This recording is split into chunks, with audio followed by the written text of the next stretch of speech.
BJP party మూడవసారి అధికారంలోకి రావటానికి ఓట్లు దొంగలించారనే మాట రాహుల్ గాంధీ గారు రుజువులతో సహా నిరూపిస్తే ఇది వాస్తవం, తప్పిదం జరిగిందని చెప్పాల్సిన election commission of India BJP అధికార పార్టీకి వత్తాసు పలుకుతా ఉంది. అసలు తప్పే జరగలేని చెప్తా ఉంది. ఒక్క ఇంట్లో 49 ఓట్లు ఉండొచ్చునా, ఒక సింగిల్ బెడ్రూమ్ ఇంట్లో. బాంబేలో అలాంటి సంఘటన జరిగింది. నిన్న కరీంనగర్లో మా అధ్యక్షుడు చూపించినాడు, ఒక టిన్ షేక్ ఇంట్లో 40 ఓట్లు ఉన్నాయి.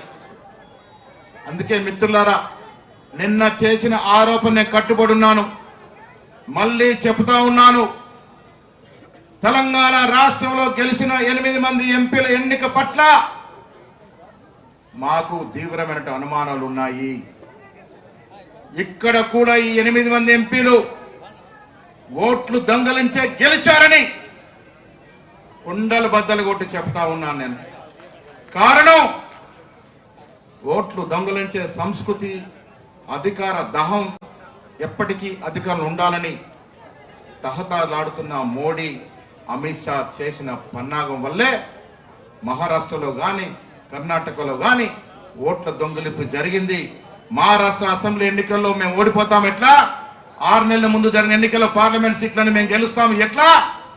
ఆ మధ్య 6 నెలల్లో 1 కోటి ఓట్లు జమయ్యేతా ఎట్లా? ఇది ఎలక్షన్ కమిషన్ చెప్పాల్సిన బాధ్యత కాదా మిత్రులారా? నేను నిన్న ఆరోపణ చేస్తే మా అరుణకు ఒక దిక్కు, మా తమ్ముడు అరవింద్ ఒక దిక్కు, ఈటెల రాజేందర్ ఒక దిక్కు మాట్లాడుతూ ఉన్నారు. మీ ప్రభుత్వం ఉంది కదా, ఎంక్వైరీ చేయొచ్చు కదా అంటున్నారు. ఎలక్షన్ కమిషన్ ఆఫ్ ఇండియా స్వయం ప్రతిపత్తి గల సంస్థ, ఏ ప్రభుత్వ ఆధీనంలో ఉండకూడదు. కానీ దురదృష్టవశాత్తు, దౌర్భాగ్యం, ఇవాళ ఎలక్షన్ కమిషన్ ఆఫ్ ఇండియా కూడా అధికార పార్టీ బీజేపీకి వత్తాసు పలుకుతున్నట్టు సందర్భం. ప్రజాస్వామ్యానికి విఘాతం ఇది.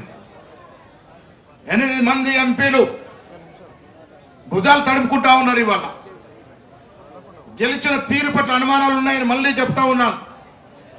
మా నిజామాబాద్ పట్టణంలో మహారాష్ట్రకు సంబంధించినటువంటి ఎంతో మందికి ఓట్లు నిజామాబాద్ పట్టణంలో ఉన్నాయి. వాళ్ళు మహారాష్ట్రలో ఓటేస్తారు, నిజామాబాద్ లో ఓటేస్తారు. ఒక పౌరుడికి 2 ఓట్లు ఉండొచ్చునా? ఇక్కడ గెలిచిన 8 మంది ఎంపీలు చెప్పాలి. చెప్పే పరిస్థితులు లేరు. నేను మళ్ళీ చెప్తా ఉన్నా, అనుమానాస్పదమైన ఎన్నిక 8 మంది ఎంపీలు అన్నమాట. రేవంత్ రెడ్డి గారి ప్రభుత్వం ఈ రాష్ట్రంలో కుల సర్వే చేసింది. రాహుల్ గాంధీ గారి కళని సాకారం చేసింది. 56.33% ఈ రాష్ట్రంలో బీసీలు ఉన్నారనే మాట ఒక అఫీషియల్ డాక్యుమెంట్ ఇవ్వగలిగింది. దాని తర్వాత 42% బీసీలకి రిజర్వేషన్ ఇస్తూ 2 చట్టాలు చేస్తే కేంద్రం మొఖాలడ్డేసి 4.5 మాసాలుగా కేంద్రం వద్ద పెండింగ్ లో పెట్టుకుని ఉంది. నేను కిషన్ రెడ్డి నిన్ను అడిగా, ఇవ్వాలి కూడా అడుగుతా ఉన్నా, ఎందుకు ఇంత అక్కసు మీకు బీసీల మీద అని. ఒక రెడ్డి బిడ్డ అయిన రేవంత్ రెడ్డి గారు కుల సర్వే చేయంగా లేనిది, 2 చట్టాలకు బీసీలకు ఇవ్వాలంగా లేనిది, నీకెందుకయ్యా కడుపు నొప్పి అనే మాట మాట్లాడుతా ఉన్నా. నీకు భయపడి ఇలా బండి సంజయ్ గాని, ఈటెల రాజేందర్ గాని, లక్ష్మణ్ గారు గాని, అరవింద్ గారు గాని, మా బీసీ ఎమ్మెల్యేలు కూడా కనీసం బీసీ రిజర్వేషన్ గురించి మాట్లాడతలేరు.